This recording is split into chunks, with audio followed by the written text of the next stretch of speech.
Hey my friends, welcome. आज के इस वीडियो में हम इशिता किशोर जिन्होंने फर्स्ट रैंक हासिल किया है उनके आंसर बुकलेट से इंग्लिश सीखने की कोशिश करेंगे। अगर आप भी यूपीएससी की तैयारी कर रहे हैं और आईएएस या आईपीएस बनना चाहते हैं तो इस वीडियो को एंड तक देखें और अपने दोस्तों के साथ शेयर करें, क्योंकि रिस्पॉन्स ज़्यादा आएगा तो मुझे भी मोटिवेशन मिलेगा और हम आपके लिए और ज़्यादा बेहतर वीडियो बनाने की कोशिश करेंगे। और इसका जो कोर्स है वो भी शुरू हो गया, आप प्लेलिस्ट में जाकर देख सकते हैं। इंग्लिश फॉर यूपीएससी या आईपीएस आईएएस अब 2-3 लेक्चर बन चुके हैं, वो देख सकते हैं और मुझे बताया कि कैसा वीडियो सब बन रहे हैं, ताकि मुझे और इम्प्रूवमेंट करने का मौका मिले। आपके रिस्पॉन्स से ही सारी चीज़ें बेहतर हो पाएगी। ओके, सो वीडियो शुरू करते हैं। While an agreement was recently reached. अब देखिए वाइल के यहाँ पे मायने क्या हो रहे, यहाँ पे हम हिंदी में यद्यपि लिखे आला यानी हालांकि। एन एग्रीमेंट, एन क्यों इस्तेमाल कर रहे हैं हम? कोई भी चीज़ देखिए एन का इस्तेमाल कब करना है आपको, कोई दूसरी चीज़ अगर वॉवल से स्टार्ट हो रही है कोई भी लफ्ज़ तो हम वहाँ पे एन का इस्तेमाल करते हैं। इसे हम डिटेल में देखने वाले, अभी इतना ही ध्यान रखना है।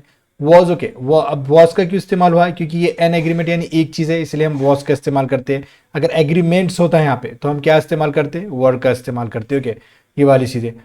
So while an agreement was recently reached, पहुंचा है, क्या है? At the WTO। मीन्स ये रीच का है, सिंपल पास्ट टेंस में इस्तेमाल हो रहा है कि while an agreement was recently, अभी अभी क्या है? पहुंचा है at the WTO on a deal. Okay, at the WTO and on a deal to curb. अब टू कर्ब के माने क्या होता है? किसी चीज़ को रोकना। ओके, ऑन अ डील, कौन सी डील? जो कर्ब मतलब रोकने के लिए हार्मफुल गवर्नमेंट फिशरीज सब्सिडीज। तो क्या कर्ब करना है? हार्मफुल गवर्नमेंट की जो फिशरीज के लिए सब्सिडी होती है उसके लिए। तो ये सारी चीज़ें यहाँ पे बताने की कोशिश की, मतलब ये क्वेश्चन है। ओके, तो मैं पूरा मेट लेता हूँ पहले। सो देखिए हमने यहाँ पे क्या क्या देखा। पहले देखिए कि एक एग्रीमेंट है जो रिसेंटली कहाँ पहुंचा है? WTO में, ऑन अ डील टू, किस लिए? कर्ब करने के लिए, रोकने के लिए। टू कर्ब यानी टू स्टॉप, अब इस्तेमाल कर सकते हैं अगर समझ में नहीं आ रहा तो। हार्मफुल गवर्नमेंट, जो हार्मफुल होती है, जो प्रॉब्लम देती है, वर्ल्ड गवर्नमेंट फिशरीज सब्सिडीज में। ओके, जो इससे प्रॉब्लम होती है। Certain concerns raise by India. Okay, अब कुछ सर्टन यानी कुछ क्या है? कंसर्न्स है, कुछ चिंता है, किसके जरिए उठाई गई है? हमारे इंडिया के जरिए। suggests that the matter will require further negotiation. Okay, so certain concern raised by India suggests that, okay, क्या suggest करता है ये? that the matter, ये matter, okay, ये fisheries की बात कर रहे हैं यहाँ पे। the matter will require, क्या require करेगा? further negotiation, मतलब आगे की बातचीत। और so ये discuss करना है हमें। okay, ये सारी चीज़ें हैं। तो हम अभी आंसर देख लेते हैं, क्या कैसे आंसर को डील किया गया है। सो देखिए WTO was established। अब देखिए कभी भी ना ये अगर हेल्पिंग वो बात है, जैसे हम इसका इस्तेमाल कर सकते हैं या फिर एम का इस्तेमाल कर सकते हैं या फिर आर का, और ये पास्ट में हुआ है तो हमें उसकी जगह क्या इस्तेमाल कर सकते हैं? वॉज या फिर वर का भी इस्तेमाल कर सकते हैं। इसके बाद अगर वर्ब की थर्ड फॉर्म आती है तो यहाँ पे देखिए वॉज का इस्तेमाल। तो WTO वॉज इस्टेब्लिश यानी इस्टेब्लिश किया गया था, बनाया गया था, स्थापना की गई थी। अगर मैं यहाँ पे इसका इस्तेमाल करता हूँ तो WTO इज इस्टेब्लिश, स्थापना की गई है। ओके, आई एम पास, मुझे पास किया गया है। ओके, मुझे पास किया जाता है, इस तरीके से। दे आर पास, उन्हें पास किया जाता है, उन्हें पास किया गया है। इस तरीके से हिंदी में दो तरीके से बोल सकते हैं हम, ऐसे ज़रूरी नहीं कि पास में ही होगा। या फिर ही वॉज पास, उसे पास किया जाता है, या पास किया गया है, सॉरी पास किया जाता, या सही है, पास किया गया था, सही है वो। ओके, वर्ब बहुत सारों के लिए और वर्ब की थर्ड फॉर्म, तो ये पैसिव वॉइस होता है, ऐसा याद रखना है। ओके, सो इन किसे, इन तो पता है आपको, मैं किसमें? 1995 में, विथ द यूरुग्वाई राउंड। ओके, तो ये चीज़ है, यूरुग्वाई राउंड के जरिए, मतलब उसके साथ स्थापना की गई थी। विद के माने तो पता है, विद। और ये कोई मतलब चीज़ें आपको पढ़ लेना है कि मैं यहाँ पे ये पढ़ाने नहीं बैठा हूँ, इंग्लिश पढ़ाने बैठा हूँ। Okay, there have been disagreements. Okay, अभी देयर हैव बीन क्यों इस्तेमाल हुआ है? देखिए हैव बीन मतलब ऐसा हुआ है, हम बोलते हैं ना कि I have been to Mumbai, मैं मुंबई जाके आ चुका हूँ, तो ऐसा हो चुका है, ऐसा हुआ है। There have been disagreements. Okay, मतलब यहाँ पर जो ये वो WTO में जो चल रहा है, ये हम जो ऊपर की बात कर रहे हैं, कहाँ चला गया ये? ओके, एग्रीमेंट वगैरह, ये जो सारी चीज़ें, तो यहाँ पे there have been disagreements. Okay, ये विद है या क्या है मुझे बताया। ओके, मतलब I really don't understand this. Okay, so I am just asking you, please let me know in the comment section. I can be wrong here, so I am not reading this thing at all. Okay, so there have, मतलब ये नहीं पढ़ रहा हूँ मैं। Okay, मतलब मुझे समझ में नहीं आ रहा, बहुत चीज़ें बहुत देखा मैंने से, फिर भी नहीं समझ में आ रहा। Okay, there have been disagreements. Okay, there have been, ऐसे डिसएग्रीमेंट्स हुए हैं with the global north and global south. Okay, so I'm really sorry, I couldn't understand this word. Okay, so I'm just like wiping it off completely. Okay, so Doha round 2001 and fisheries is one such area of confrontation. Okay, confrontation, यहाँ पे है confrontation, क्या किसी को confront करना, मतलब किसी का आमना सामना करना या विरोध करना इस तरीके से। तो फिशरीज क्या रहा है, एक ऐसा एरिया रहा है, ऐसा पॉइंट रहा है जहाँ पे ये कन्फ्रंट्रेशन हो रहा है। ओके, मतलब विरोध का एक पॉइंट रहा है, इस तरीके से एरिया रहा है इन सारे डिसएग्रीमेंट में। ये सारी चीज़ बताने की कोशिश की गई यहाँ पे। ओके, सो ऐसे ही मैं सारी चीज़ें पढ़ाता हूँ आपको, कोर्स में भी ऐसी चीज़ें मिलेगी, और जो हम यहाँ पे थोड़े थोड़े देख रहे हैं वहाँ पे डिटेल में देख रहे हो कि ये तो ऐसे ही मैं ओवरव्यू बता रहा हूँ कि ऐसी ऐसी चीज़ें इस्तेमाल हुई है। Okay, so in light of, मतलब इसके रोशनी में क्या इस्तेमाल हो रहा है, against unsustainable climate. Okay, recent WTO deal, मतलब क्या रिसेंट डब्ल्यूटीओ डील थी। अब यहाँ पे कोई हाई इंग्लिश इस्तेमाल नहीं हुई।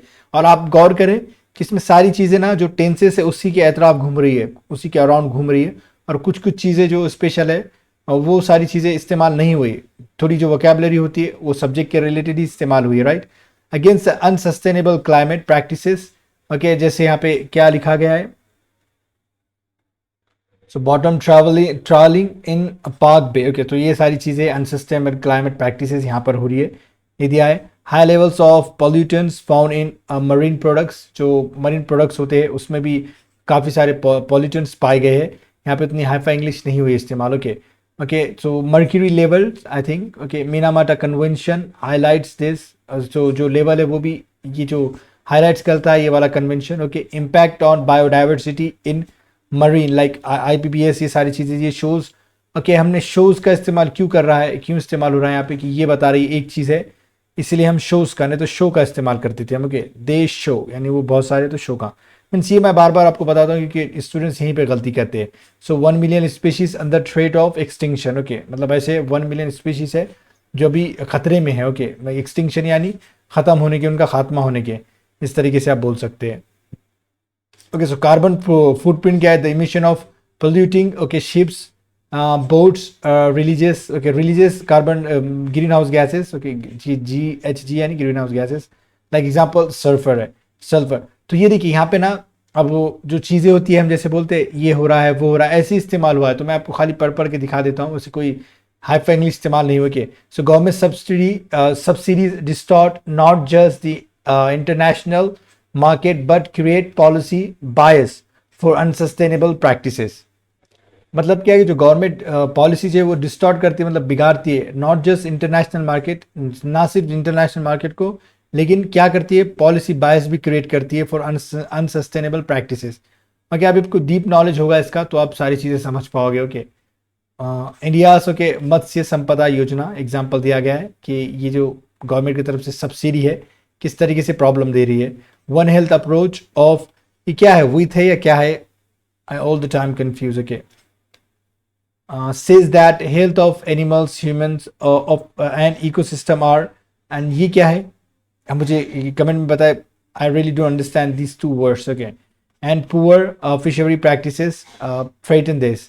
तो इस तरीके से ये सारी चीज़ इस्तेमाल की गई है। और यहाँ पे थोड़ा सी अब है, तो हम क्या करते हैं, वीडियो को यहीं रोकते हैं, क्योंकि क्या हो रहा है कि हम जो चीज़ें हैं उसको डिटेल में नहीं पढ़ रहे। तो मैं आपको ये वीडियो इस बनाने का मकसद ये है कि अगर आप UPSC की तैयारी कर रहे हैं और आपको इंग्लिश का हमेशा डर रहता है, तो आपको सिर्फ क्या करना है, एक छोटा सा कमेंट करना है, मुझे सिर्फ आपका रिस्पॉन्स देखना है। कि इसका मतलब ये नहीं कि मैं आपके कमेंट बटोर रहा हूँ यहाँ पर, सिर्फ मुझे देखना है कि कितने लोग इंटरेस्टेड है, और अगर मैं कोई कोर्स लॉन्च करता हूँ यूट्यूब पर ही फ्री में, तो उससे कितना रिस्पॉन्स मिलेगा, तभी मुझे मतलब मोटिवेशन मिलेगा। ओके, ये ह्यूमन नेचर है, इससे कोई कनेक्शन नहीं है कि व्यूज़ आएंगे ये आएंगे।